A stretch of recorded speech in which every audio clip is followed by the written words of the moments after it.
Subhanallah walhamdulillah wa la ilaha illallah. Subhanallah walhamdulillah wa la ilaha illallah. And then after you go to the funeral house, if you got the guts, if you're able to do so, you go to the grave. And now this is another scenario. And you say to yourself, is that it?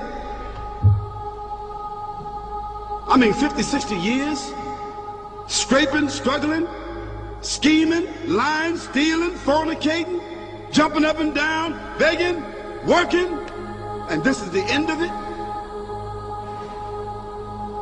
I mean, is this what's going to happen to me? Are they going to be dropping me into a hole in the ground? A hole in the ground, the same hole that a cat digs after it defecates. Just a little deeper.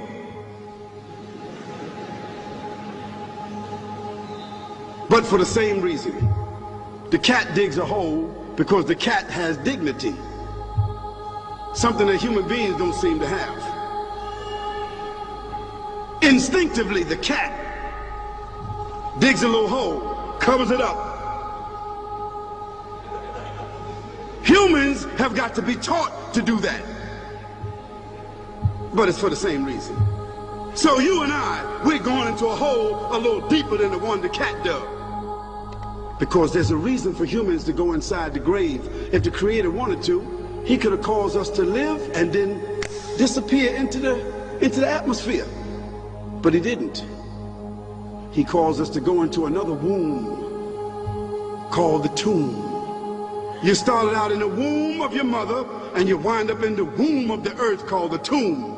From the womb to the tomb. This is the whole trip.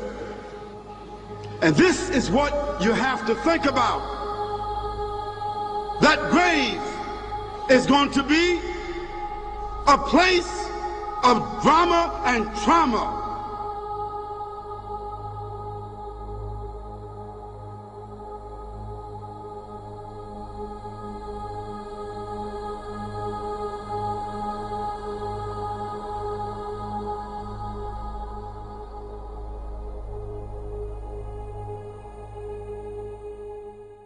In the grave will be either terrible punishment or a peace and blessing for the believer, the one who is righteous. This grave that we see over here will turn into a grave of fire. We find, for example, the hadith of Rasulullah sallallahu alaihi wasallam telling us about some of the punishments the people will have in the grave.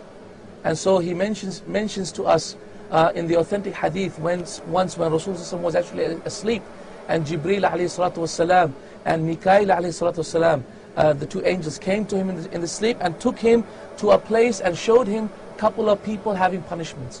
One of them was a person who was lying down, and then this angel was tearing, this man was tearing from his side to the back, and then with an iron rod, and then he would start with the next side, and before the next side he would start, the first side would start to get healed again.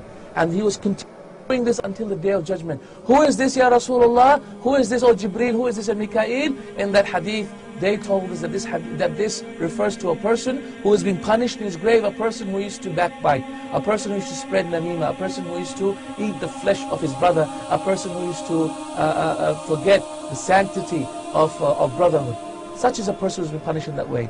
Another person Rasulullah described was a person who was swimming in an ocean of blood. And every time he would try and swim out of it, every time he would be drinking the blood and be vomiting upon himself and still drowning in that blood. And every time he would try and swim out of it, an angel would take a stone and throw a boulder and throw at him, and then it would push him all the way to the middle of that ocean. And what is that punishment? That punishment was the punishment in the grave for a person who takes riba, a person who deals in riba, a person who writes and signs a contract on riba, a person who buys his home on riba. Such is a person that is being described in this hadith, a person who deals in riba. And in the same hadith, Rasulullah said, and I came upon a people who were naked in this cauldron, in this oven, and the fire was burning them from the ground, and they were trying to climb up, but every time they would climb up, they would fall down. Who are these people, Ya Rasulullah? They are the zunat. They are the people who committed zina. And by Allah, we commit zina every day, by either our eyes, or we commit zina with our hands, or we commit zina with our mind, or we commit zina with our bodies. O people who commit zina, lower your gaze. O people who are given unto sin, lower your gaze. O people who are tempted by women, get married, and if you cannot, fast, and if you cannot, then hold on for the day of judgment. Do not be impatient, do not give unto sin. Subhanallah, these are some of the punishments that Rasulullah told us. And look at this punishment. I just remembered it right now. The punishment was a man would be laid down on the ground, and a big huge boulder like a mountain would be thrown upon his head that would crush his body and crush his whole face. And then it would be lifted again, and his face would be formed again, and then he would be crushed down again. Who is this person, Ya Rasulullah? This is a person who learned some Qur'an and then he forgot it. This is a person who does not read the Qur'an. This is what Rasulullah described in this authentic Bukhari. A person who learns the Qur'an, then he forgot some surahs from it. A person who has the Qur'an in his home and he does not read it, he's neglecting it. Subhanallah. This is the punishment that Rasulullah described to us in these authentic hadith. بسم الله الرحمن الرحيم ألهاكم التكاثر حتى زرتم المقابر كلا سوف تعلمون ثم كلا سوف تعلمون كلا لو تعلمون علم اليقين لترون الجحيم ثم لترونها عين اليقين ثم لتسألن يومئذ عن النعيم.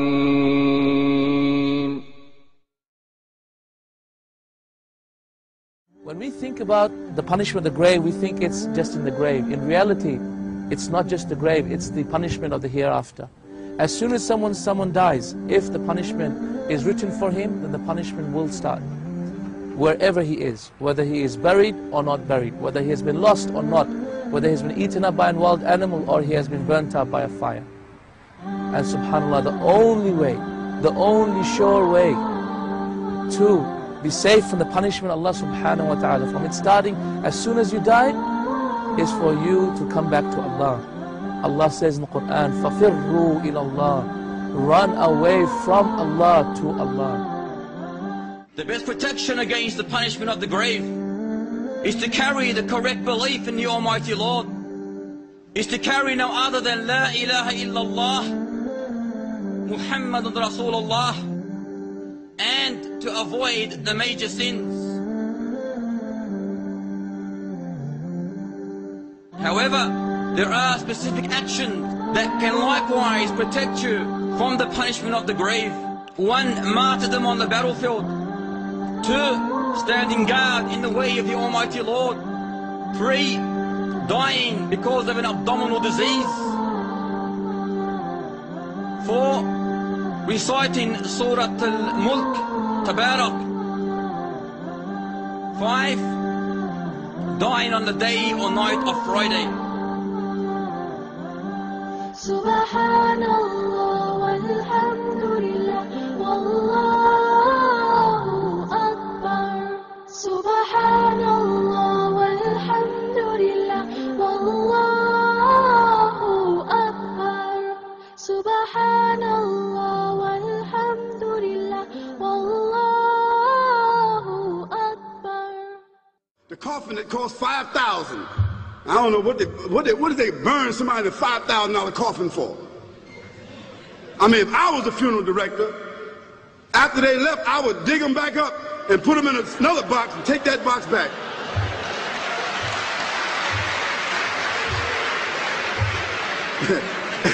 And honestly, I'm telling you, that's what they do.